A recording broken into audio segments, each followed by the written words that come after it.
Hello दोस्तों, जय हिंद। कैसे हैं आप सब? उम्मीद करते हैं कि आप सभी लोग स्वस्थ होंगे, मस्त होंगे और जहां भी होंगे अपने अपने पढ़ाई में व्यस्त होंगे। एक बार फिर से आप सभी का स्वागत करते हैं आपके अपने YouTube channel RS online classes पर। आज की इस वीडियो में हम बात करने वाले हैं मैथ के 10 ऐसे टॉपिक पर जिनसे 2 नंबर वाले क्वेश्चन आपके एग्जाम में बनता ही बनता है। तो मेरे साथ इस वीडियो में आप लोग अंत तक बने रहिएगा, क्योंकि इस वीडियो में आपको हम 10 ठो 2 नंबरी का टेंशन दूर करने वाले हैं आपका। ठीक है, लघुत्तरीय प्रश्न जो कि आपके एग्जाम में 30 ठो आता है 2 नंबर वाला, जिसमें से किन्हीं 15 का जवाब आपको देना पड़ता है। उन 15 में से 10 का टेंशन जो है इस वीडियो के अंदर आपको पूरी तरह खत्म कर देने वाले हैं हम। ठीक है, तो आपको बस कुछ नहीं करना है, हमारे साथ इस वीडियो में अंत तक बने रहना है। हो सके संभव तो आप एक पेन और पेपर लेकर बैठ जाइए, क्योंकि जिस टॉपिक का सवाल हम आपको आज हल करने वाले हैं, मतलब सिखाने वाले हैं, उस टॉपिक के क्वेश्चन आप क्वेश्चन बैंक से या फिर आप अपने बुक से जो है उठाकर बना सकते हैं। क्योंकि उन सभी क्वेश्चन को जो कि आज की इस वीडियो में हम सॉल्व करने वाले हैं, ये एक पर एक इम्पोर्टेंट सवाल है जो कि आपके एग्जाम में लगातार पूछते आ रहा है और इस साल भी मोस्टली चांस बनता है इन सभी क्वेश्चन के आने का।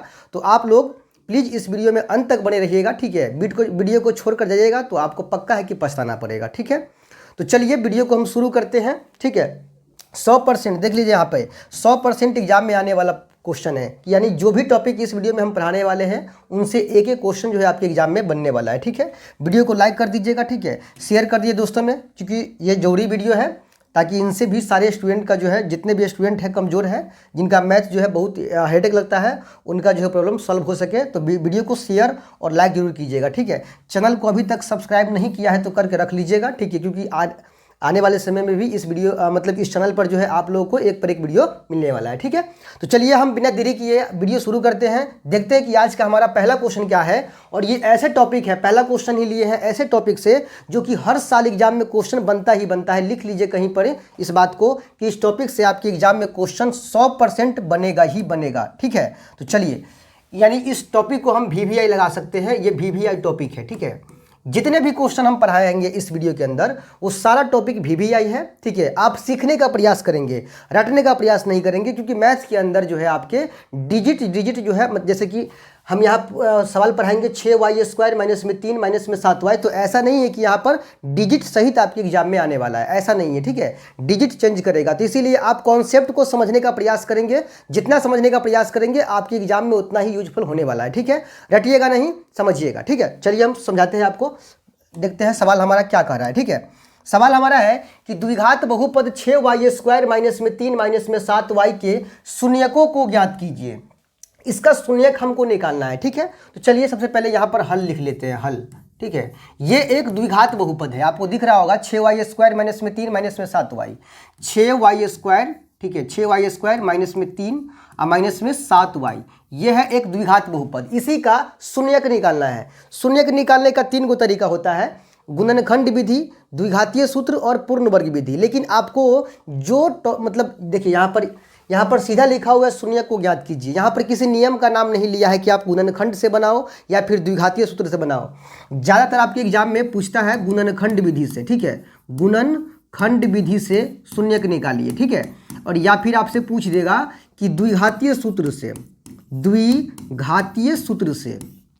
ये दोनों मोस्टली VVI है, दोनों मेथड। ठीक है, लेकिन क्या होता है कि आपके एग्जाम में कभी कभी सीधा पूछ देता है शून्यक निकालिए, तो जहां पर किसी मेथड का इस्तेमाल नहीं लिखा हो वहां पर आपको जो सूटेबल लगता है, जो बेहतर लगता है, उस तरीका का इस्तेमाल करके आप बनाइएगा, नंबर जरा सा भी नहीं कटेगा आपका। लेकिन जहां पर स्पेशल गुणनखंड विधि का नाम लिखा हुआ है कि इसी विधि से बनाइए, या द्विघातीय सूत्र का नाम लिखा है, तो स्पेशल आपको उसी विधि का प्रयोग करना पड़ेगा, अन्यथा आपका नंबर कट सकता है। ठीक है, यहाँ पर जो सवाल हमारा है उस सवाल में सीधा लिखा है शून्यकों को ज्ञात कीजिए, तो यहाँ पर कोई भी विधि का इस्तेमाल कर सकते हैं। तो यहाँ पर हम आपको सिखा रहे हैं गुणनखंड विधि से। गुणनखंड विधि थोड़ा सा इजली विधि है। ठीक है, चलिए गुणनखंड विधि से ट्राई करते हैं। ये है द्विघात बहुपद, इसका सबसे पावर 2 है, सबसे ज़्यादा अधिक पावर कितना है? 2 है।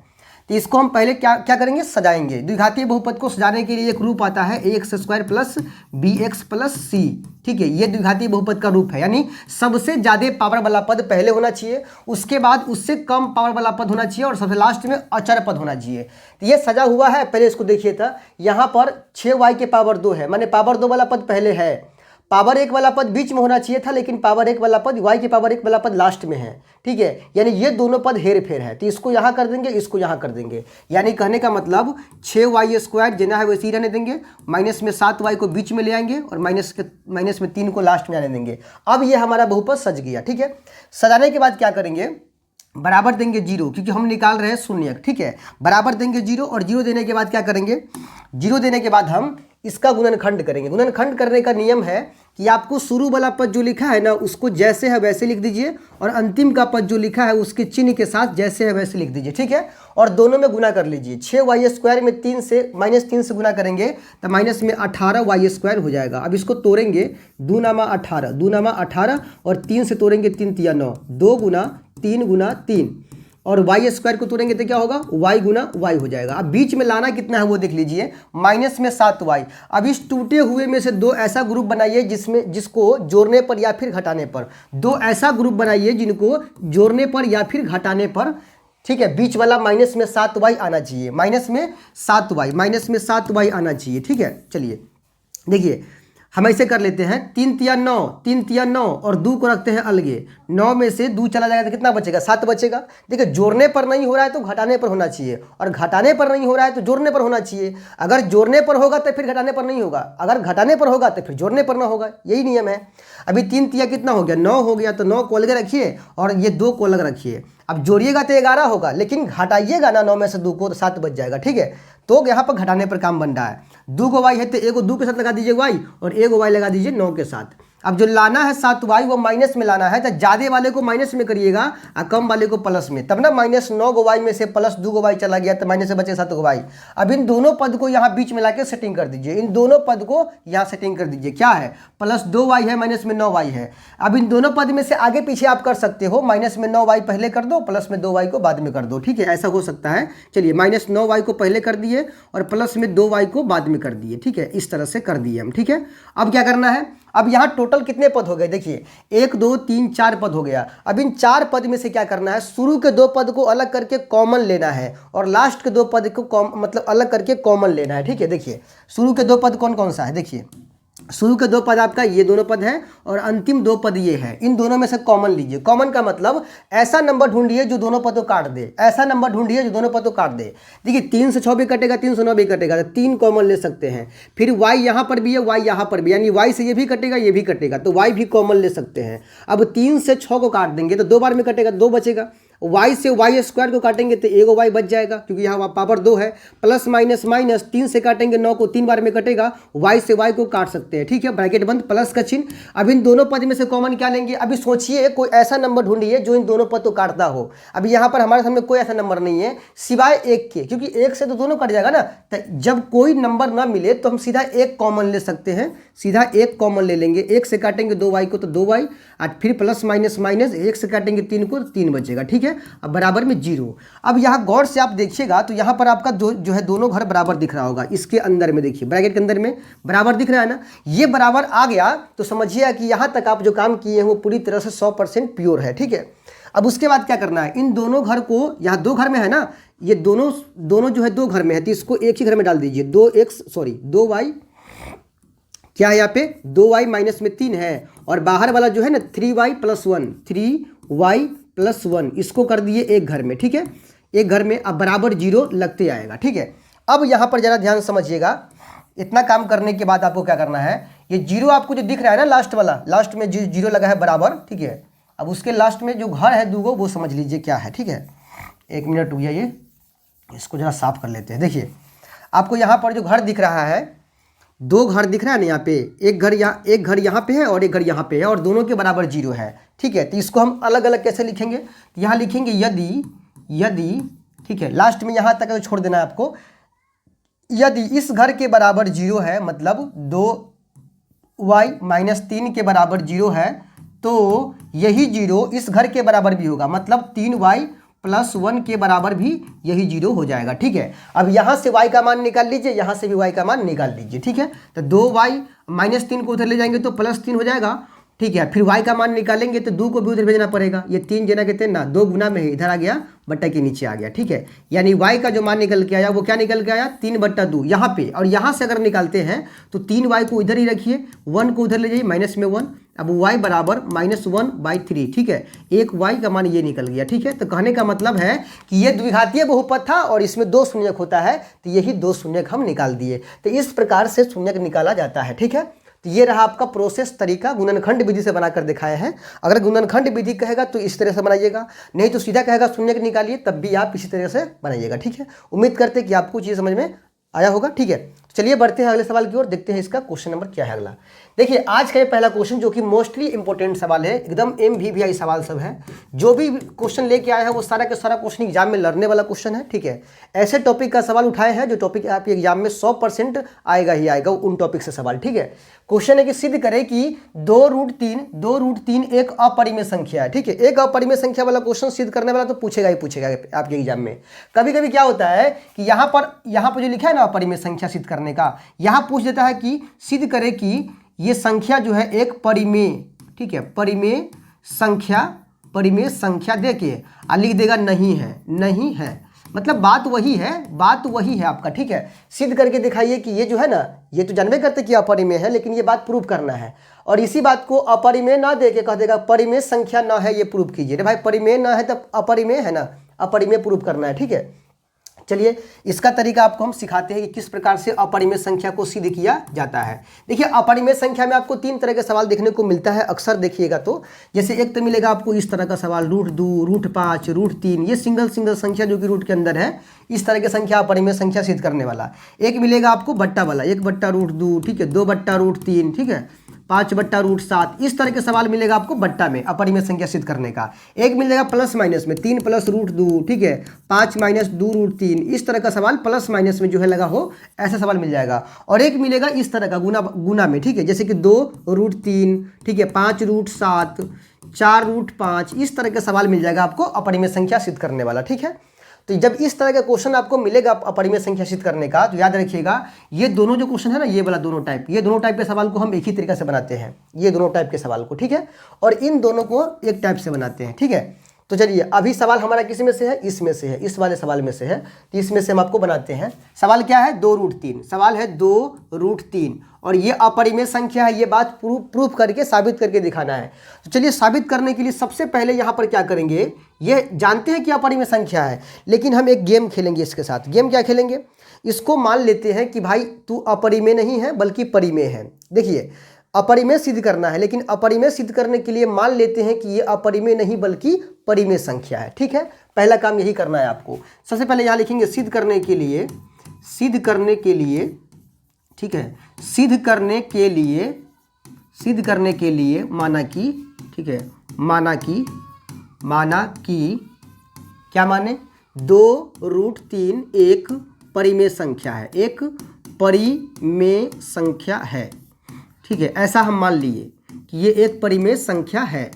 ये हम वैसे नहीं माने हैं, प्रूफ करने के लिए माने हैं, वो रियल में परिमेय नहीं है, अपरिमेय है, ठीक है, परिमेय मान लिए। तो आप लोगों को परिमेय के बारे में कुछ चीज़ें पता होगा कि परिमेय संख्या जो होता है ना वो P/Q के रूप में होता है, जिसमें P और Q दोनों पूर्णांक होना चाहिए, और Q का जो मान है वो 0 के बराबर नहीं होना चाहिए। ये परिमेय संख्या का भाई रूल है कि कोई भी नंबर अगर परिमेय है तो वो P/Q के रूप में होगा ही होगा, जिसमें P भी पूर्णांक होना चाहिए, और Q का मान भी पूर्णांक संख्या होना चाहिए, ठीक है। हाँ, बशर्ते एक चीज़ होना चाहिए कि Q का जो मान है वो 0 के बराबर नहीं होना चाहिए, ठीक है। तो अगर हम परिमेय संख्या मान लिए हैं 2√3 को, तो इसके बराबर यानी 2√3 के बराबर हम P/Q लिख सकते हैं, बिल्कुल लिख सकते हैं। 2√3 के बराबर P/Q बिल्कुल लिख सकते हैं, क्यों नहीं लिख सकते हैं भाई, लिख सकते हैं, ठीक है। तो 2√3 बराबर लिख दिए P/Q, ठीक है। इतना काम करना है पहले आपको, इसके बराबर P/Q लिख देना है। और ब्रैकेट में यहाँ लिख सकते हैं कि जहाँ P और Q पूर्णांक है, P तथा Q क्या है, पूर्णांक है, ठीक है। और Q इज नॉट इक्वल 0 कह सकते हैं, ठीक है। Q जो है ना, Q वो आपके 0 के बराबर न है। ये बात ब्रैकेट में दिखा दीजिएगा तो और बेहतर होगा, चेकर को और समझने में आसानी होगी। अब इतना करने के बाद आप देखिएगा यहाँ पर आपको दिख रहा होगा 2√3, ठीक है। तो तो रूट के बाहर का नंबर आपको दिख रहा होगा, ये 2 जो है ना, ये 2 को बराबर के उस पार भेज दीजिए। देखिए 2 जो है √3 के साथ गुना में है, तो रूट के अंदर वाला पार्ट आपको इधर ही रखना है। रूट के अंदर में क्या 3 है, तो इसको यहाँ ही रखना है, इधर ही रखना है, बराबर किसी पर रखना है। बाहर वाले को धक्का लगाइए, बाहर वाला का संबंध जो है √3 के साथ कौन चीज़ में है, गुना में है। तो √3 के साथ जब 2 गुना में है, 2 को उधर भेजिएगा तब भागा में जाएगा, मैंने बट्टा के जाएगा। अब इधर पहले से क्या है, P/Q है, इसके नीचे में आ जाएगा 2, ये 2, तो 2 और Q दोनों गुना में हो जाएगा। यानी कहने का मतलब √3 के बराबर हो जाएगा आपका P/2Q, P/2Q हो जाएगा, क्योंकि नीचे में पहले से Q था उधर, ठीक है। अभी 2 जो आया है नीचे में, तो ये Q और 2 दोनों आपस में गुना में हो जाएगा। तो √3 के बराबर क्या निकल के आया, P/2Q, ठीक है। इतना आ गया। इतना करने के बाद आपको छोड़ देना है। छोड़ना क्या है, अब छोड़ने के बाद क्या करना है, क्या यहीं पे आंसर बन गया, हमारा नंबर मिल जाएगा? तो भाई नंबर आपका नहीं मिलने वाला है इतना बनाने से, ठीक है। कुछ और करना पड़ेगा इसमें। अब वो और करना क्या है वो समझिए। यहाँ पे कुछ स्टेटमेंट देना है जिससे ये लगे कि ये सवाल परिमेय नहीं बल्कि अपरिमेय है, ठीक है। ये स्टेटमेंट देना पड़ेगा, वो सही स्टेटमेंट होना चाहिए। स्टेटमेंट क्या है वो जरा ध्यान समझिएगा, देखिए उसको जरा ध्यान से आप समझिएगा। स्टेटमेंट बच्चा सब भूल जाता है, वो समझिए। देखिए गौर से यहाँ पर देखिए, यहाँ √3 दिख रहा होगा आपको। तो रूट के अंदर जितनी भी संख्या है वो सभी के सभी अपरिमेय संख्या होता है।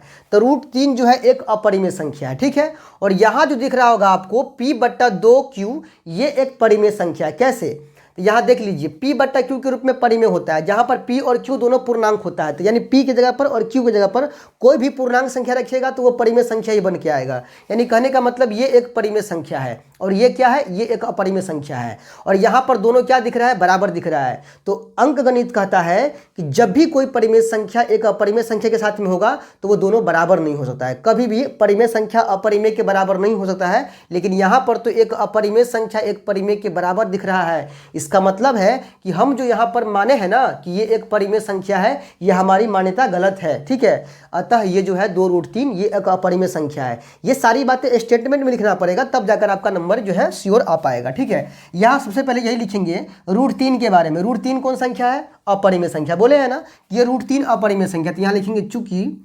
√3 एक अपरिमेय संख्या है, एक अपरिमेय संख्या है, अपरिमेय संख्या है, ठीक है, अपरिमेय संख्या है, ठीक है। तथा इधर वाला देखिए बराबर की पर में क्या है, P/2Q, ये एक परिमेय संख्या बनेगा आपका। P/2Q एक परिमेय संख्या है, एक परिमेय संख्या है, परिमेय संख्या है, ठीक है। जब भी इस तरह का सवाल आपको मिलेगा तो उधर हमेशा रूट वाला पार्ट छूटता है, यानी वो अपरिमेय संख्या ही होगा, और बराबर की इधर वाला जो पार्ट होगा वो हमेशा परिमेय संख्या होगा, ठीक है। तो पहले उसके बारे में लिखिए जो अपरिमेय है, फिर इसके बारे में लिख दीजिए कि ये परिमेय है। उसके बाद यहाँ पर लिखिएगा कि जबकि अंकगणित के आधार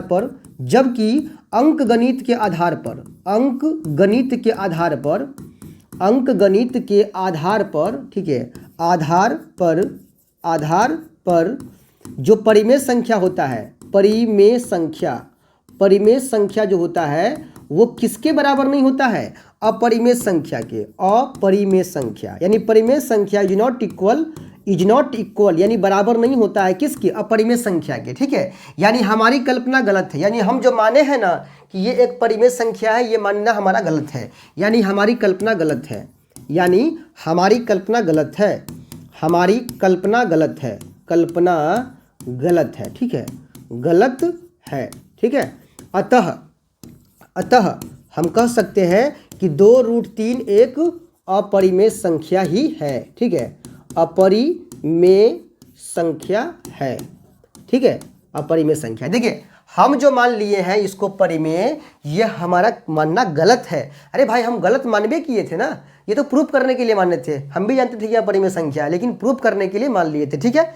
चलिए तो उम्मीद करते हैं कि आपको चीज़ें समझ में आ गई होंगी, ठीक है। चलिए बढ़ते हैं अगले सवाल की ओर, देखते हैं कि अगला टॉपिक हमारा क्या है। देखिए सवाल है, ये भी बहुत ही प्यारा, बहुत ही इंपॉर्टेंट सवाल है और हर साल यहाँ से क्वेश्चन आता ही आता है, बशर्ते आपको समझना पड़ेगा कि क्या है सवाल।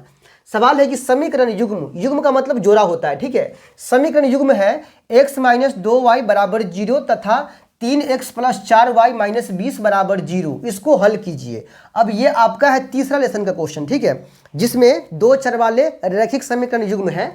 इसमें इसको जो है हल करके दिखाना है। यहाँ पे दो चर है, x दिख रहा होगा और y दिख रहा होगा, इन्हीं दोनों का मान निकालना होता है, x और y का मान निकालना होता है। देखिए यहाँ पर भी xy है और यहाँ पर भी xy है, इन्हीं दोनों का मान निकालना होता है। अब इन दोनों का मान निकालने के लिए हमारे सामने दो समीकरण दिया हुआ है, ठीक है। अब इन दोनों समीकरण को ट्राई करना पड़ेगा। अब ट्राई करने का यहाँ पर टोटल 4 विधि है 10वां क्लास में। पहला विधि है प्रतिस्थापन विधि, दूसरा है विलोपन विधि या इसको लुप्तीकरण विधि भी कहते हैं, तीसरा है वज्र गुणन विधि और चौथा है ग्राफीय विधि। यहाँ पर किसी मेथड का इस्तेमाल करने मतलब नियम लिखा नहीं है कि आप इसी विधि से बनाओ प्रॉपर, तो आपको जो विधि बेहतर लगता है उस विधि का इस्तेमाल करके x y का मान निकाल सकते हैं, ठीक है। चलिए, तो सबसे पहले इस सवाल को यहाँ पर लिखते हैं, यहाँ लिखते हैं हल लिखने के बाद सवाल क्या है, समीकरण क्या है, समीकरण है x माइनस 2y, ठीक है, बराबर में 0 है, और एक समीकरण हमारा है 3x प्लस में 4y, ठीक है, माइनस में 20, एक मिनट, ठीक है, यहाँ 4 लिखा हुआ है, 4y माइनस में 20 इक्वल में 0 है, ठीक है। ये हमारा समीकरण है। देखिए ऊपर का समीकरण सजा हुआ है लेकिन नीचे का समीकरण सजा हुआ नहीं है। कैसे? तो एक्स वाई वाला पद आपका बराबर की एक तरफ होना चाहिए और एक्स वाई के अलावा जो तीसरा पद है वो बराबर के दूसरा पर होना चाहिए। ये -20 इधर क्या कर रहा है, इसको उधर ले जाइए, ठीक है। जब उधर ले जाइएगा तो क्या हो जाएगा, ये 3x माइनस में 4y बराबर में -20 उधर गया तो +20 हो जाएगा। यानी समीकरण हमारा पहला ये हो गया और दूसरा समीकरण हमारा ये हो गया। माने दोनों में से किसी एक को, पहला वाला को मान लीजिए समीकरण पहला और दूसरे वाले को मान लेना है समीकरण दूसरा, ठीक है। ऐसा करने के बाद हम आपको सिखा रहे हैं विलोपन विधि, क्योंकि विलोपन विधि देखिएगा अक्सर जो है आसान होता है बच्चों के लिए, तो विलोपन विधि का इस्तेमाल कर रहे हैं, ठीक है। अब इसमें क्या करना है आपको, पहला वाला समीकरण दूसरा वाला समीकरण दोनों में x और y है ना, तो आप दोनों में से किसी एक चर को x को या फिर y को काटने का सोच लीजिए दिमाग में। हम यहाँ x को सोच लिए कि x को काटेंगे, तो यहाँ समीकरण पहला में जो x है ना उसके गुना में क्या है, तो यहाँ गुना में कुछ नहीं है तो 1 है, x के गुना में 1 है, उससे गुना कर लीजिए आप समीकरण सेकेंड में। यानी पहला में जो x है ना उसके गुना में जो रहेगा संख्या उससे सेकेंड में गुना कर लेना है, और सेकंड में जो x है उसके गुना में जो संख्या होगा उससे फर्स्ट में करना है गुना 3 से, ठीक है। यहाँ पर 3 है ना गुना में, 3 से इसमें कर लीजिए, इसको बोलते हैं क्रॉस मल्टीप्लिकेशन, ठीक है, तिरछा तिरछी गुना, ठीक है। करने के बाद यहाँ लिख लीजिए कि चूंकि समीकरण ठीक है, समीकरण पहला गुना कितना 3 एवं दूसरा गुना कितना किए हैं, एवं दूसरा गुना 1 किए हैं। 1 को क्या करने पर, जोड़ने पर कि घटाने पर। देखिए हम x को काटने जा रहे हैं, तो जिस चर को हम काटने जा रहे हैं उसका चिन्ह क्या है, समान है। चिन्ह समान का मतलब प्लस प्लस में है, ठीक है, या फिर माइनस माइनस में है, तब भी समान माना जाएगा। तो अगर चिन्ह समान होगा तो याद रखिएगा घटाने का काम होगा, घटाने की क्रिया करेंगे, घटाने की क्रिया होगा, ठीक है, घटाने की क्रिया करेंगे। और फिर समीकरण दूसरा समीकरण का चिन्ह पलट जाएगा, चिन्ह जो है पलट जाएगा, बदलेगा, ठीक है, बदलेगा। अगर मान के चलिए चिन्ह अलग अलग है तो फिर वहाँ घटाने का काम नहीं होगा, जोड़ने का काम होगा, और समीकरण 2 का चिन्ह नहीं बदलेगा, ठीक है। ये विलोपन विधि के बारे में बात कर रहे हैं हम, ठीक है। तो पहला गुने 3 एवं दूसरा गुने 1 को क्या करना है, आपको घटाना है, क्योंकि चिन्ह समान है ना दोनों का, तो लिखेंगे घटाने पर। गुना करके लिखिए, 3 से गुना कर लीजिए सब पद में, 3 से x में गुना करेंगे 3x होगा, 3 से -2y में करेंगे तो माइनस में 6y होगा, बराबर में 0 में करेंगे 3 से गुना 0 हो जाएगा, 1 से गुना करेंगे 3x में 3x माइनस 4y इकाई 4y और बराबर में 20 इकाई 20 हो जाएगा। यहाँ नीचे वाले का चिन्ह पलटेगा, माइनस हो गया, ये प्लस है, सॉरी ये माइनस है तो प्लस हो गया, और ये प्लस है तो माइनस हो गया, ये कैंसिल हो गया। -6y में से +4y गया तो माइनस में 2y बचेगा, और इधर माइनस में 20 बचेगा, माइनस में 20, माइनस से माइनस कैंसिल, y का मान निकालिएगा तो 20 जैसे के तैसे 2 गुना में है, इधर आएगा तो भागा में काटेंगे 10 बार में कटेगा, y का मान आपका निकल के आ गया 10। y का मान कितना निकल गया, 10 निकल के आ गया, ठीक है। y का मान कितना निकल गया, 10 निकल गया। अब एक चर का मान तो यहाँ पर क्लियर हो गया, क्या बोले हैं x y का मान निकालना है, तो y का मान तो निकल गया ना। अब इस y के मान को दोनों समीकरण में से किसी भी एक समीकरण में डालेंगे तो दूसरा चर का मान यानी x का मान निकल जाएगा, ठीक है। तो चलिए y का मान हम डाल के देखते हैं, दूसरा पहले के समीकरण में देखते हैं y का मान डाल के, ठीक है। पहला समीकरण जो हमारा है ना x - 3y 2y बराबर में 0 है, उसी समीकरण में डाल देते हैं। समीकरण फर्स्ट में लिखेंगे अब y का मान, ठीक है। अब ये जो y है ना y का मान, ठीक है, y का मान समीकरण फर्स्ट में रखने पर, ठीक है, रखने पर फर्स्ट समीकरण क्या है हमारा, फर्स्ट है x - 2y बराबर में 0। इसमें जहाँ y होगा वहाँ पर y के मान रखेंगे 10, ठीक है। तो ये x माइनस 2 गुना y की जगह पर 10 बराबर में 0 हो गया। तो x माइनस 10 गुना 20 बराबर में 0। तो x का मान कितना निकल के आएगा? प्लस में 20 निकल के आएगा। x का मान प्लस में 20 निकल के आएगा। तो x और y का मान आपका जो है निकल गया। तो यहाँ लिख देना है आपको, अतः x बराबर आपका 20 और y बराबर आपका जो है 10 है। यही आपका आंसर है। तो आपको तरीका भी समझ में आ गया होगा, क्योंकि तरीका भी आपको हम समझाए हैं, ऐसा नहीं कि केवल बनाकर दिखाया है, ठीक है। उम्मीद करते हैं कि आपको ये सवाल समझ में आ गया होगा। चलिए बढ़ते हैं अगले सवाल की ओर। सवाल अगला है कि द्विघात समीकरण दिया हुआ है 3x² माइनस में 2√6x प्लस में 2 बराबर में 0। इसका विभक्तर ज्ञात करना है। विभक्तर को ही विवेचक भी कहते हैं, ठीक है। विवेचक यानी d का मान निकालना पड़ेगा आपको, ठीक है, जिसको d से सूचित करते हैं। विवेचक को डिस्क्रिमिनेंट बोलते हैं, d से सूचित करते हैं। तो विवेचक निकालना है, या फिर उसके बाद मूलों की प्रकृति भी बताना है कि मूल इसका किस प्रकार का होगा। मूलों की प्रकृति के बारे में चर्चा करना है। चलिए इसको सॉल्व करते हैं। बड़ा ही प्यारा सवाल है बाबू, इससे क्वेश्चन तो हर साल आपका बनता है। ये देखिए, आप हमको बोलने की बार बार जरूरत नहीं है। जितने भी सवाल हम लेकर आए हैं आज की वीडियो में, सारे क्वेश्चन आपके एग्जाम में सीधा सीधा पूछा जाता है, ठीक है। चलिए समीकरण पहले लिख लीजिए। क्या है समीकरण? है 3x² माइनस में 2√6, ठीक है, x प्लस में 2 बराबर 0। ये समीकरण है। इस समीकरण में से पहले a b c का मान लिख लीजिए, क्योंकि द्विघात समीकरण में जो होता है ना, ax² plus bx plus c बराबर 0 होता है। यानी x² के साथ जो गुना में रहेगा वो a होगा, x के साथ जो गुना में होगा वो b होगा, अचर पद c होता है। तो देखिए a का मान कितना होगा इसमें? a का मान वो होगा जो x² के गुना में है 3। b का मान कितना होगा? तो b का मान वो होगा जो x के गुना में है, माइनस में 2√6, ठीक है। और c का मान कितना होगा? अचर पद, ये 2, ठीक है। ए बी सी लिख लिए। ए बी सी लिखने के बाद क्या करना है आपको? डी का मान निकालना है, क्योंकि विवेचक निकालने के लिए डी का मान पर ही, माने विवेचक जो है ना डी के मान को ही कहते हैं, ठीक है। डी का मान निकालिए। अब डी का मान निकालिए कैसे भाई? तो डी का मान निकालने का फॉर्मूला है b² माइनस 4ac। ये फॉर्मूला है डी का मान निकालने के लिए, यानी विभक्तर निकालने के लिए, ठीक है। जब d का मान निकालिएगा तो d का मान आपका 3 तरह का आएगा, या तो प्लस में आएगा, या फिर आपका 0 आएगा 0, या फिर आपका माइनस में आएगा। तो जब प्लस में d का मान आएगा तो मूलों की प्रकृति क्या करना है आपको? मूलों की प्रकृति बताना है ना। तो d का मान अगर प्लस में आ गया तो मूलों की प्रकृति हो जाएगा वास्तविक तथा असमान। वास्तविक तथा असमान हो जाएगा। अगर d का मान मान लीजिए 0 आ गया, पूरा 0 आ गया, तो बोलना है आपको कि इसके मूलों की प्रकृति वास्तविक और समान है। वास्तविक और क्या है? समान है। और यदि d का मान माइनस में आ गया, ऋणात्मक, तो इसके मूलों की प्रकृति का कोई हल नहीं है, यानी वास्तविक मूल इसका नहीं निकलेगा। वास्तविक मूल नहीं निकलेगा कब? जब ऋणात्मक यानी माइनस में d का मान आएगा तब, ठीक है। तो सबसे पहली बात तो यहाँ पर d का मान इस फॉर्मूला पर निकालना पड़ेगा कि किस तरह का d का मान निकलता है हमारा, ठीक है। तो लिखेंगे, चूंकि d बराबर क्या होता है? b² minus 4ac। अब b का मान कितना है? तो माइनस में 2√6 का स्क्वायर कर दीजिए, माइनस 4ac। तो 4 इंटू a का मान 3 है, और इंटू c का मान 2 है, ठीक है। चलिए, माइनस 2 का वर्ग प्लस में 4, √6 का वर्ग सीधा 6 कह सकते हैं, ठीक है। माइनस 4 तिया 12, 12 दूना 24। अब यहाँ पे 6 चौका भी 24 होगा, और इधर भी माइनस में 24 है। 24 में से 24 घट गया तो क्या निकल के आया? 0। तो ये आपका रहा विभक्तर का मान, ठीक है। विभक्तर या विवेचक का मान निकल गया। उसके बाद कह रहा था कि मूलों की प्रकृति बताइए। देखिए क्या बोले हैं कि d का मान 0 आएगा तो मूलों की प्रकृति कैसा होगा? वास्तविक और समान होगा। प्लस में आता तो वास्तविक और असमान, अगर माइनस में आता तो इसके प्रकृति का कोई हल नहीं होता, ठीक है। तो यहाँ पर हमारा 0 आ रहा है, तो यहाँ लिखेंगे अतः इसके मूलों की प्रकृति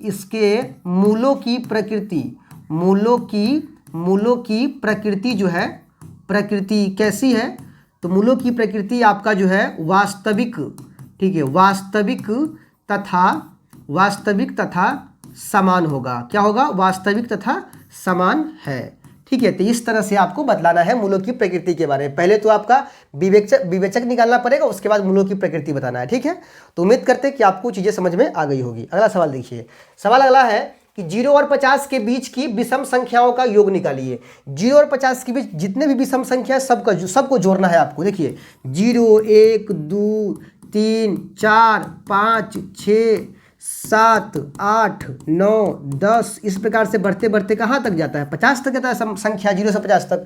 इनके बीच में जो जो विषम संख्या है उसको जोड़ना है केवल, ठीक है।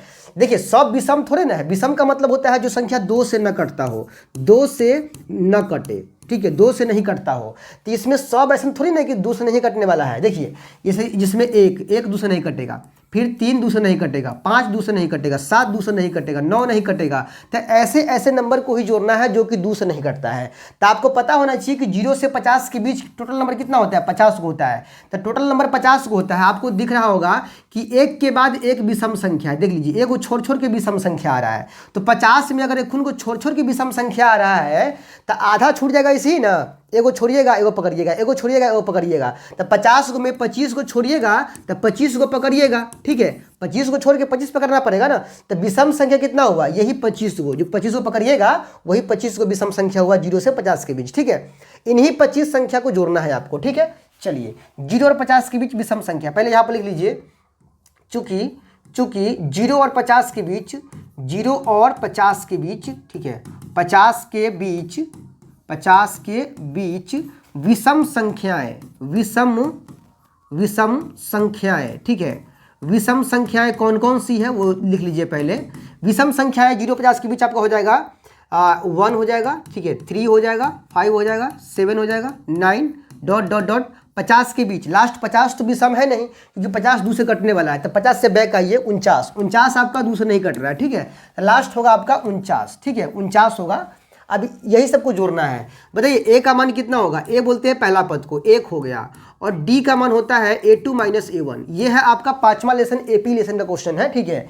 A2 का मान 3 है, पहले A2 - A1 फार्मूला है डी निकालने का। A2 का मान 3 है, माइनस A1 का मान 1 है, ठीक है। अभी घटाएंगे 2 निकलेगा, ठीक है। डी का मान 2 निकल गया। अब यहाँ पर टोटल कितने पद होंगे? बोले ना 25 पद होंगे जो कि 2 से नहीं कटने वाला है। यानी विषम संख्या 0 से 50 के बीच कितने हैं? 25 है। तो n का मान डायरेक्टली लिख दीजिए 25, n का मान 25 लिख दीजिए। और 25वां पद आपका कितना है? 49 है, ठीक है। मतलब लास्टवां पद कितना है आपका? 49 है, ठीक है। चलिए यहाँ पर इसको हम साफ कर लेते हैं।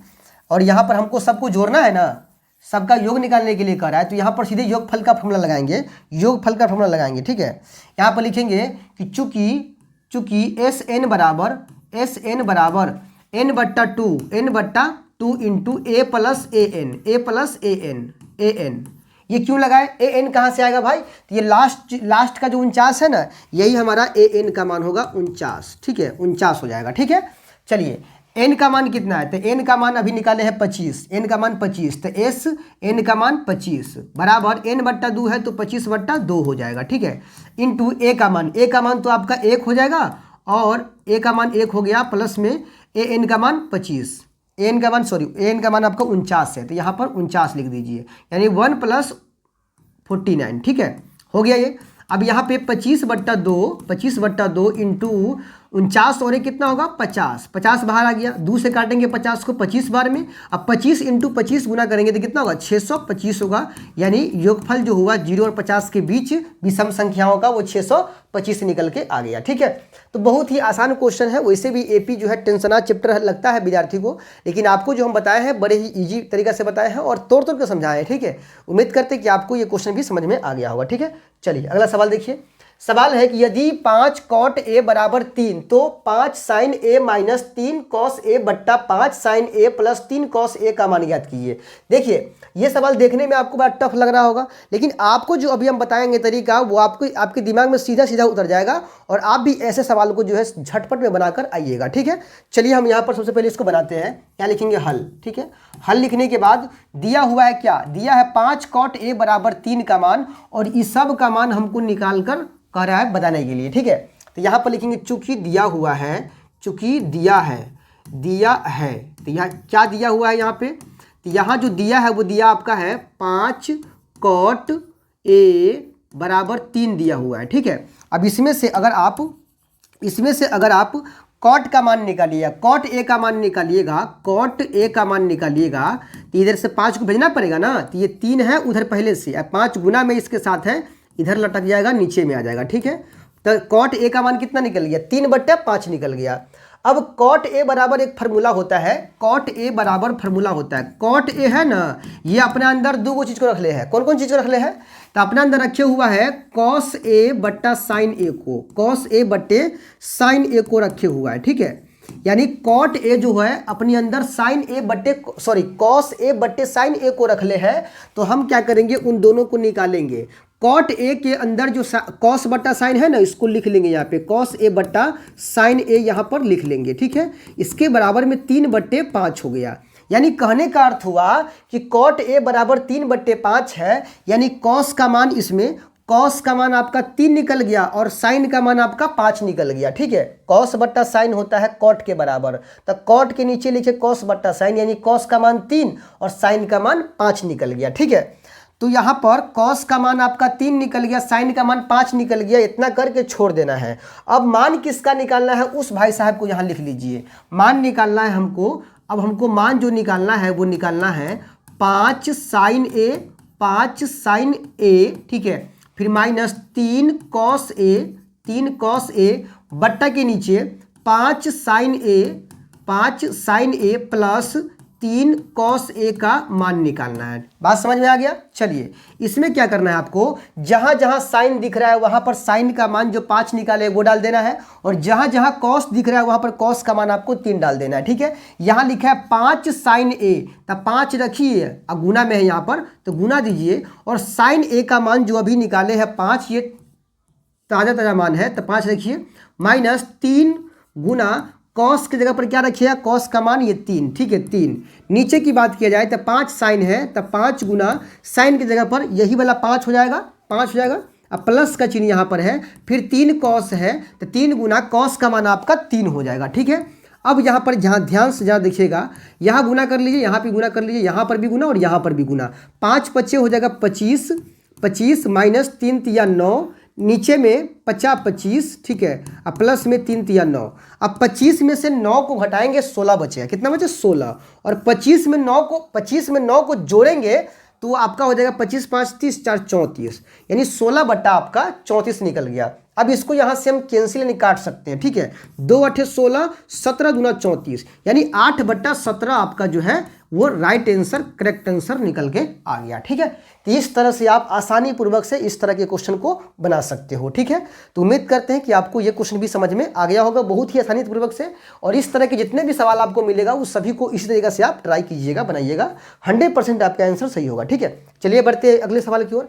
सवाल अगला है कि उस त्रिभुज का, ये तो एकदम मोस्टली इंपॉर्टेंट सवाल है, क्योंकि भाई ऐसे ऐसे सवाल को ही पढ़ना है हम लोगों को, ताकि एग्जाम में सीधा के सीधा क्वेश्चन 2 कॉपी छप के आ जाए, ठीक है। सवाल है कि उस त्रिभुज का क्षेत्रफल ज्ञात करें जिसके शीर्ष 4, -3, -9, 7 और 8, है। ये त्रिभुज के शीर्ष है तीनों, क्योंकि त्रिभुज में 3 ठो शीर्ष होता है, त्रिभुज में 3 ठो शीर्ष होता है, ठीक है। यहाँ तीनों शीर्ष का निर्देशांक दिया है। पहला निर्देशांक है 4, -3, दूसरा शीर्ष का निर्देशांक है -9, 7 और तीसरा शीर्ष का निर्देशांक है 8, 8। इन तीनों शीर्ष की सहायता से बनने वाले जो त्रिभुज जो है ना, इसका क्षेत्रफल निकालना है। तो याद रखिएगा, त्रिभुज के क्षेत्रफल निकालने का फॉर्मूला आता है 1/2 into x1 into y2 minus y3, ठीक है, प्लस ब्रैकेट बंद x2 into y3 minus y1, ठीक है, plus x3 into y1 minus y2। ये आपका फॉर्मूला आता है त्रिभुज के क्षेत्रफल निकालने का, ठीक है। ये फॉर्मूला है, इसमें आपको दिख रहा होगा x1 x2 x3 y1, देखिए y1 y2 y3 y1 y2, माने 3 को मान दिख रहा है, 3 तरह का मान है, एगो x1 एगो x2 एगो x3 और एगो y1 y2 और y3, ठीक है। ये 6 तरह का मान आपको दिख रहा होगा। अगर ये 6 मान आपको हम दे दे और सीधा बोले कि आप फॉर्मूला पर सेट कर लो, तो कर लोगे ना। तो यही है, 6 मान कहाँ से लाएंगे भाई, तो यहाँ जो 3 को शीर्ष दिया है ना त्रिभुज का, तीनों शीर्ष का निर्देशांक जो दिया है उसमें से एगो मान, मैंने जैसे पहला मान है ये पहला वाला है, तो इसमें भी x y का मान होता है। हर एक बिंदु के निर्देशांक में x और y का मान होता है, हर एक, यहाँ तीनों बिंदु का निर्देशांक है, यानी तीनों जगह x होगा और तीनों जगह y हो जाएगा, ठीक है। पहला मान x का होता है, दूसरा मान y का होता है।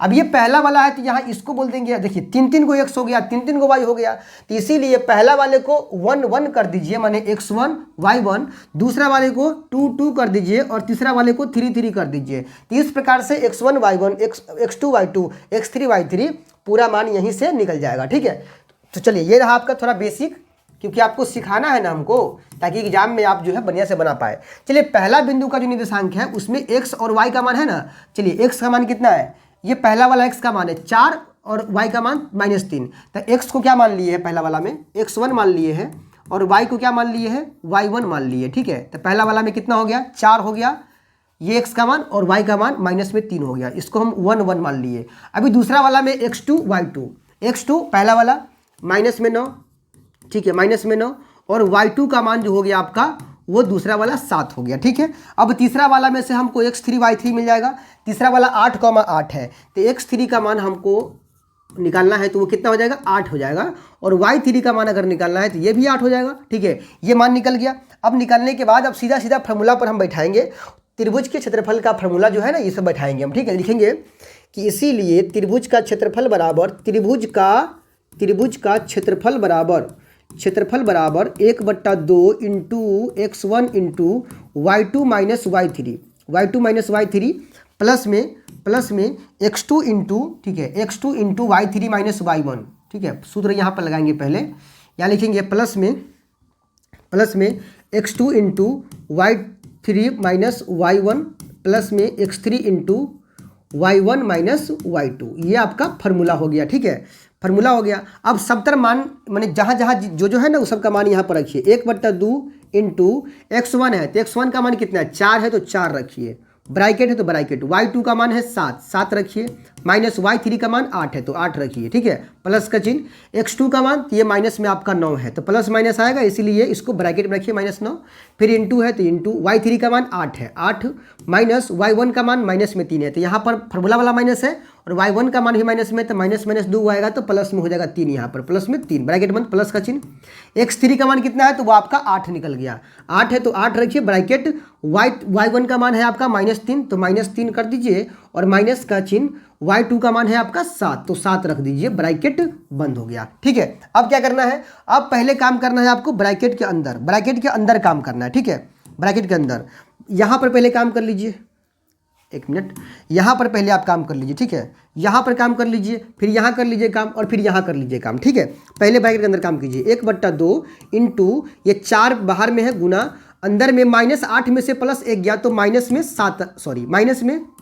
8 में से +7 गया तो कितना बचेगा, माइनस में 1 बचेगा, माइनस में 1 बच गया, ब्रैकेट बंद, प्लस माइनस में 9 गुना 8 और 3 को जोड़ेंगे तो 11 होगा, कितना होगा 11, फिर प्लस 8 गुना यहाँ -7 और -3 कितना होगा, माइनस में 10 होगा। ठीक है, माइनस में 10, इतना कर लिए। अब जहाँ जहाँ गुना करना है वहाँ गुना कर लीजिए। देखिए गुना आपका कहाँ पर है, गुना एक यहाँ करना है, एक यहाँ करना है और एक यहाँ करना है गुना। ठीक है, तो गुना कर लेते हैं, यहाँ पर हम इसको ज़रा यहाँ लिख लेते हैं। ठीक है, यहाँ पर हम लिख कर आपको हो गया आप सवाल। ठीक है, थोड़ा सा बचा हुआ है, इसको यहाँ गुना करके कैलकुलेशन करके आपको दिखा देते हैं। ठीक है, चलिए देखिएगा ज़रा कहाँ पर गुना करना है। गुना हमको करना है एक यहाँ पे 1/2 बाहर में रहेगा, 1/2 बाहर में रहेगा, ब्रैकेट के चिन्ह। ठीक है, 4 में करेंगे -1 से गुना तो -4 होगा, -4, उसके बाद -9 में करेंगे 11 से गुना तो माइनस में होगा, 11 9 99 होगा, उसके बाद प्लस माइनस 10 8 हो जाएगा आपका 80 हो जाएगा। ठीक है, चलिए 1/2,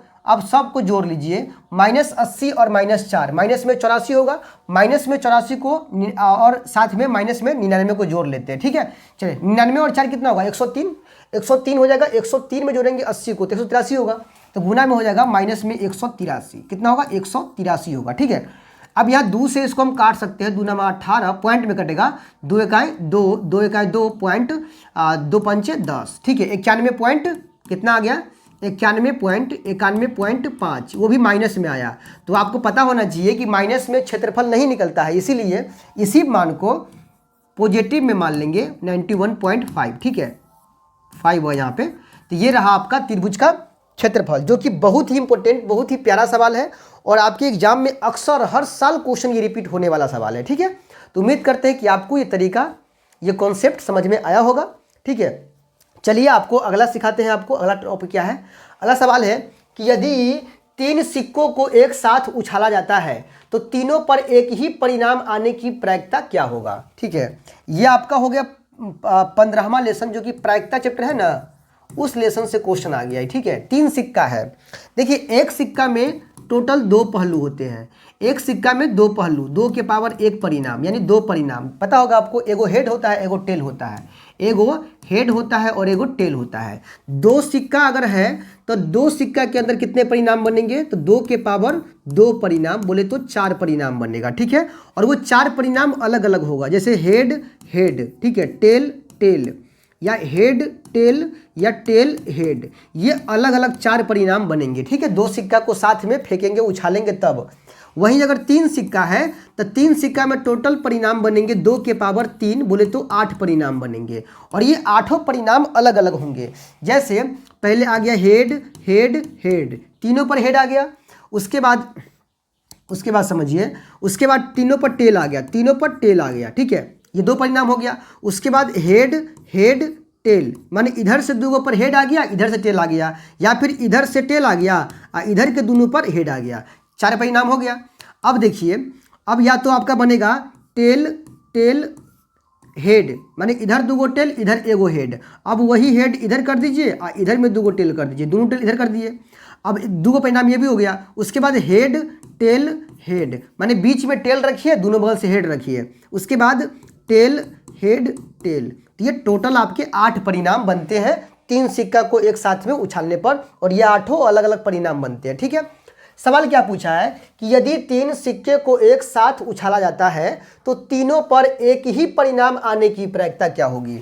देखिए, यहाँ पर सबसे पहली बात ये लिखेंगे, चूंकि कुल संभव परिणामों की संख्या, कुल संभव परिणामों की संख्या, कुल संभव परिणामों की संख्या, परिणामों की संख्या, कुल संभव परिणामों की संख्या, जिसको हम क्या बोलते हैं, NS कहते हैं। NS बराबर आपका हो जाएगा 8, क्योंकि 3 सिक्का के उछाल में 8 टोटल अलग अलग परिणाम बन सकते हैं, तो कुल संभव परिणामों की संख्या NS का मान आपका 8 हो जाएगा। ठीक है, अब किसके आने की बात हो रही है भाई, तो कह रहा है कि 3 सिक्का को साथ में उछालने पर तीनों पर एक ही परिणाम आने की प्रायिकता, एक ही परिणाम, तीनों पर एक ही परिणाम कितना बार आएगा, देखिए गौर से जरा।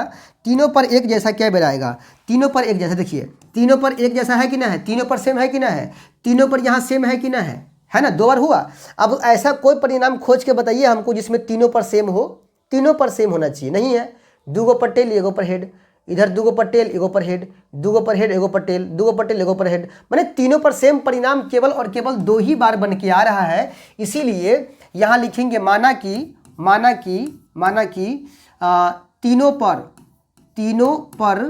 तीनों पर समान, ठीक है, तीनों पर समान परिणाम आने की, ठीक है, समान परिणाम, ठीक है, परिणाम आने की प्रायिकता मान लेते हैं ई, ठीक है, ई मान लेते हैं, ई है तो ई के अनुकूल परिणामों की संख्या, ई के अनुकूल परिणामों की कुल संख्या कितनी हो जाएगी, परिणामों की संख्या, ई के अनुकूल परिणामों की संख्या, जिसको हम NE से सूचित करेंगे। NE बराबर हो जाएगा आपका 2, क्योंकि 8 परिणाम में से 2 ऐसे परिणाम बनते हैं जिनमें तीनों पर एक जैसा ही परिणाम आता है। ठीक है, तो इसकी संख्या को NE से करेंगे सूचित, तो इसकी संख्या आपका 2 हो गया। अब हमको प्रायिकता निकालना है, तो लिखेंगे इसीलिए PE बराबर P से प्रोबेबिलिटी होता है, तो PE बराबर NE बट्टा NS हो जाएगा। ठीक है, NS, तो NE का मान आपको 2 है और NS का मान 8 है, इसको कटने वाला है तो काट दीजिएगा। ठीक है, यानी 1/4 जो है आपका वो राइट आंसर हो गया। ठीक है, तो उम्मीद करते हैं कि आपको ये क्वेश्चन भी समझ में आया होगा। ठीक है, चलिए बढ़ते हैं अगले सवाल की ओर, देखते हैं सवाल इसका अलग क्या है। क्वेश्चन है कि यदि 14 सेंटीमीटर त्रिज्या वाले वृत्त का एक चाप केंद्र पर 120 डिग्री का कोण अंतरित करता है तो चाप की लंबाई क्या है। देखिए, चाप कहते किसे हैं, अगर आपको पहले ये पता करना पड़ेगा कि चाप होता क्या है। हाँ, चाप आपको हम बतलाते हैं। देखिए, जैसे देखिए, एक हम यहाँ वृत्त ले लिए, ठीक है, यहाँ पे एक हम वृत्त ले लिए, ठीक है, वृत्त के वृत्त को हम टुकड़ा करेंगे, ठीक है, यानी जो परिधि है ना वृत्त का, उसका टुकड़ा कर देंगे। यहाँ से हम परिधि को काट दिए, यहाँ से परिधि को काट दिए, तो जो परिधि का कटा हुआ एरिया है ना उसी को बोलते हैं चाप, ठीक है। परिधि के, वृत्त के परिधि का जो कटा हुआ भाग है इसी को बोलती है चाप, ठीक है, यानी परिधि के टुकड़ा को ही चाप कहते हैं। जो बड़ा वाला भाग है उसको दीर्घ चाप कहते हैं और छोटे वाले भाग को बोलते हैं लघु चाप, ठीक है, इसको बोलते हैं लघु चाप, लघु चाप कहते हैं। बात समझ में आया? इसको बोलते हैं लघु चाप, ठीक है। अब यही चाप की लंबाई हमसे पूछा है। लघु चाप को सीधा चाप भी कह सकते हैं, ठीक है। तो सीधा चाप का दिया, इसका मतलब छोटका वाला खंड का क्षेत्रफल निकालना है, ठीक है, लंबाई निकालना है। तो लघु खंड की यानी लघु चाप की लंबाई, या सीधा बोलिए ना चाप की लंबाई, चाप की लंबाई अगर निकालना हो आपको, चाप की लंबाई, तो चाप की लंबाई निकालने का एक फॉर्मूला आता है थीटा बट्टा 180 डिग्री पाई आर। ये सूत्र बनता है आपका, ठीक है, थीटा बट्टा 180 डिग्री पाई आर, ये फॉर्मूला बनता है चाप की लंबाई निकालने का, ठीक है। चलिए सबसे पहले यहाँ लिखते हैं हल। हल लिखने के बाद चाप की लंबाई निकालने के लिए आपको दो चीज़ का मान पता होना चाहिए, एगो आर यानी जिसको त्रिज्या बोलते हैं, और एगो थीटा का मान यानी कोण, ठीक है। तो यहाँ पर आपको लिखा हुआ है 14 सेंटीमीटर त्रिज्या वाले, त्रिज्या मतलब आर, आर का मान 14 सेंटीमीटर, ये तो आपको दिया हुआ है। उसके बाद केंद्र पर कोण कितना डिग्री का बना रहा है? 120 डिग्री का, यानी थीटा का मान भी आपका दिया हुआ है 120 डिग्री, ठीक है। तो आपको सीधा सीधा सब कुछ बनाया बनाया मतलब जुगाड़ सारा आपके सामने है, बस आपको सीधा खाना तैयार करना है, ठीक है। सारा जुगाड़ आपके सामने है, बस आपको यहाँ पर बनाना है, यानी फार्मूला पर लगाना है। तो लिखेंगे इसीलिए चाप की लंबाई, चाप की लंबाई बराबर, चाप की लंबाई बराबर, ठीक है, फार्मूला क्या बनेगा? थीटा बट्टा 180 डिग्री पाई आर, ठीक है। अभी थीटा का मान कितना? 120 बट्टा 180 गुना पाई का मान 22/7 गुना आर का मान 14 है, ठीक है। 7 से काटेंगे 14 को, 2 बार में कटेगा, 0 से 0 कट गया, 6 दूना 12, 6 तिया 18, अभी कटने वाला नहीं तो गुना कर लेंगे, 22 दूना 44, 44 दूना कितना होगा? 88, 88 या नीचे में 3, काटने का मर्जी है, मन है तो काट लीजिए, नहीं तो 88/3 सेंटीमीटर हो गया, यही आंसर।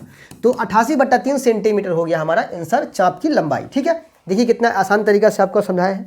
फार्मूला आपको याद होना चाहिए, फार्मूला याद रहेगा तभी जाकर इस सवाल को आप बना पाइएगा। इस तरह के क्वेश्चन को आपके एग्जाम में इस तरह के सवाल भी बहुत सारे पूछे गए हैं, ठीक है। तो इस क्वेश्चन को भी जो है आप लोग सेव करके रख लीजिएगा, ठीक है। चलिए बढ़ते हैं अगले सवाल की ओर, देखते हैं इसका आखिरी सवाल। आखिरी सवाल आज का है, ठीक है। सवाल है कि निम्नलिखित बंटन का बहुलक ज्ञात कीजिए। आपको बोले हैं कि 10 ठो सवाल पढ़ाएंगे आज हम, और 10 ऐसे सवाल पढ़ाएंगे जिनसे क्वेश्चन 100% आने की गारंटी है, ठीक है। तो क्वेश्चन हमारा आखिरी है कि निम्नलिखित बंटन का बहुलक ज्ञात कीजिए। ये बहुलक बचा हुआ है, बहुलक तो है 5 नंबर, भाई ये 5 नंबर में आता है क्वेश्चन, एक बार 5 नंबर में आपके एग्जाम में पूछे जाते हैं, ठीक है। 5 नंबर वाले क्वेश्चन है, बहुलक निकालना है। चलिए बहुलक निकालने के लिए सबसे पहले यहाँ पर कुछ मतलब डाटा यहाँ पर आपके सामने दिया हुआ है। वर्ग अंतराल है 0 से 10, 10 से 20, 20 से 30, 30 से 40, 40 से 50, और एक बारंबारता वाला कॉलम है 8, 15, 12, 16, 9, ठीक है। ये दोनों कॉलम की सहायता से आपको बहुलक निकालना है।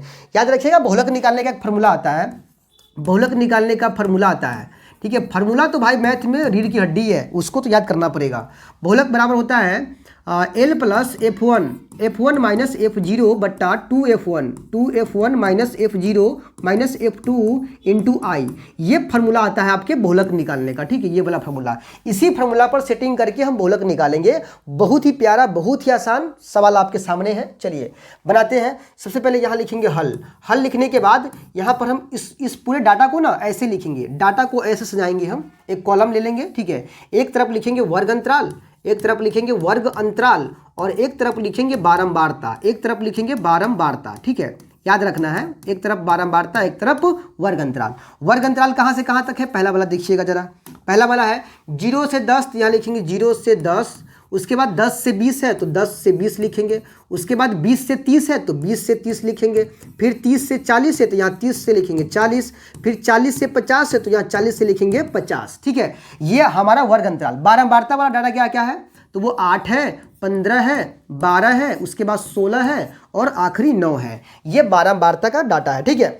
अगर आपको हम बोल दे कि अगर हम आपको F1 का मान निकाल के दे दे, F0 का मान निकाल के दे दे, I का मान बता दे, F1, F2 सारा मान आपको हम दे दे, आप बोलेंगे कि फार्मूला पर आप सेट कर लीजिए, तो कितना आसान बनेगा आपके लिए? बहुत ही आसान बनेगा, कुछ तो है ही नहीं उसके बाद। तो आपको हम सारा मान पकड़ना सिखाते हैं। क्या क्या मान सिखाएंगे पकड़ना?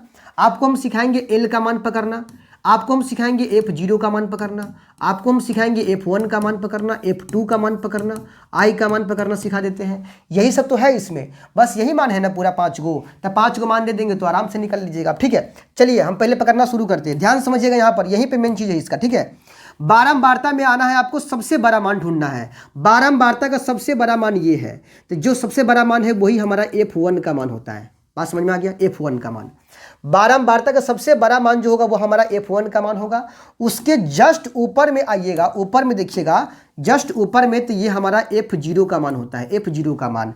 और इसी F1 के जस्ट नीचे में देखना है आपको, जस्ट नीचे में देखिएगा, तो ये हमारा F2 का मान हो गया, F2 का मान। ठीक है, F0, F1, F2, यहाँ से गिनती बन रहा है, ठीक, क्रम में आ गया। ठीक है, अब क्या करना है भाई, तो अब हमको देखिए 3 वो तो निकल गया ना, F0, F1, F2। अब हमको चाहिए क्या, हमको चाहिए L का मान और I का मान। देखिए F1 जो है ना, उसी के सामने सामने आना है वर्ग अंतराल में, ये वाला कॉलम पकड़ना है। ठीक है, F1 के सामने सामने आना है वर्ग अंतराल में, और 30 से 40 जो पकड़ा रहा है ना, ये 30 से 40 होगा बहुलक वर्ग। क्या होगा? बहुलक वर्ग होगा 30 से 40, इसको बोलते हैं बहुलक वर्ग। देखिए यहाँ हम इसको लिख सकते हैं बहुलक वर्ग, इसको हम लिख सकते हैं बहुलक वर्ग। ठीक है, एक मिनट, इसको हम लिख सकते हैं क्या, बहुलक वर्ग।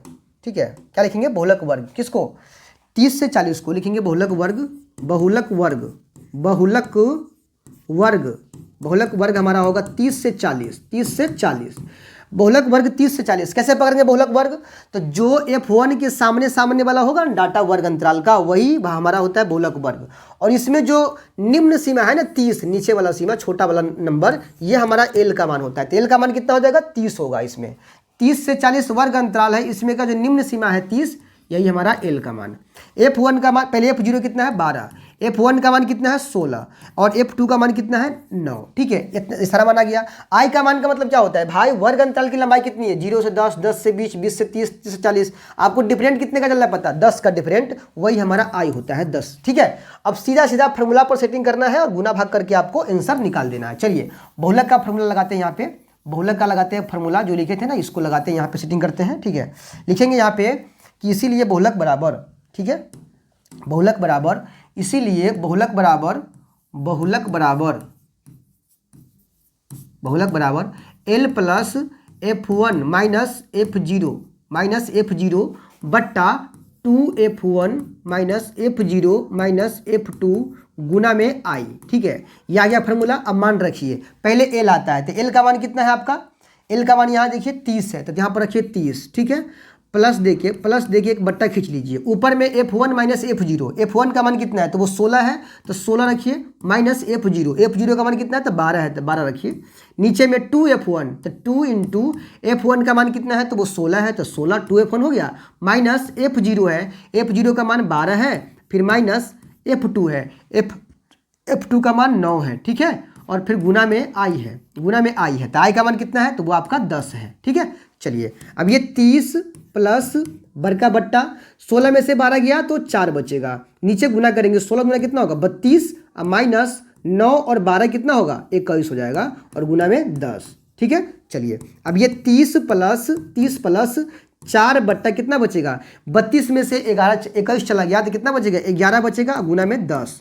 अब यहाँ पर कटने वाला नहीं है तो गुना करेंगे, 4 दहाई कितना होगा 40, 40 बट्टा के नीचे 11। ठीक है, यानी एक देखिए 30 प्लस क्या बच गया, 30 प्लस ठीक है 40 बट्टा 11 बच गया। ठीक है, यहाँ से अगर काटिएगा, इसको काटिएगा तो कितना होगा, 11 तिया 33 होगा, 0.70, 11 छक 66, 70, 11 छक 66। ठीक है, डॉट डॉट आएगा, मतलब कहने का है कि 30 प्लस कितना आएगा 3.666 डॉट डॉट आएगा इससे, तो 30 और 3 कितना होगा 33.666, अप्रॉक्स लीजिएगा तो कितना हो जाएगा ये 33.67 हो गया। ठीक है, अप्रॉक्स में ये हमारा बहुलक का आंसर हो गया। ठीक है, तो बहुलक में क्या आपको इंपॉर्टेंट लगा, इंपॉर्टेंट है ये निकालना, F1, F0, F2, L का मान, I का मान, ये इंपॉर्टेंट है। अगर ये आपको आ गया तो सीधा सीधा फॉर्मूला पर सेटिंग करना है, गुना भाग करना है, बस आंसर निकाल देना है। ठीक है, तो उम्मीद करते हैं कि आपको ये क्वेश्चन जो है समझ में आया होगा। आज हम 10 क्वेश्चन हम लोग जो है पढ़े हैं, 10 ऐसे टॉपिक का क्वेश्चन उठाकर पढ़े हैं जिनसे क्वेश्चन हर साल रिपीट करता है एग्जाम में। ठीक है, हर साल उनसे क्वेश्चन बनता है, यानी इस साल भी आप एग्जाम में क्वेश्चन बनेगा। ठीक है, तो हमने एक एक क्वेश्चन को टॉपिक वाइज यानी कॉन्सेप्ट के साथ जो है समझा है। उम्मीद करते हैं कि आप लोगों को जितने भी क्वेश्चन हम समझाए हैं वो सारा क्वेश्चन समझ में आया होगा। ठीक है, वीडियो कैसा लगा है ये कमेंट करके जरूर बताइएगा। आगे आपको किस तरह के वीडियो चाहिए ये भी बताइएगा। ठीक है, वीडियो को लाइक करिएगा और चैनल पर नए हैं तो सब्सक्राइब कर लीजिएगा। दोस्तों में ज़्यादा से ज़्यादा वीडियो को शेयर कर दीजिएगा ताकि उनका भी जो है प्रॉब्लम सॉल्व हो सके। ठीक है, तो चलिए मिलते हैं जल्द अगले वीडियो में, तब तक के लिए जय हिंद।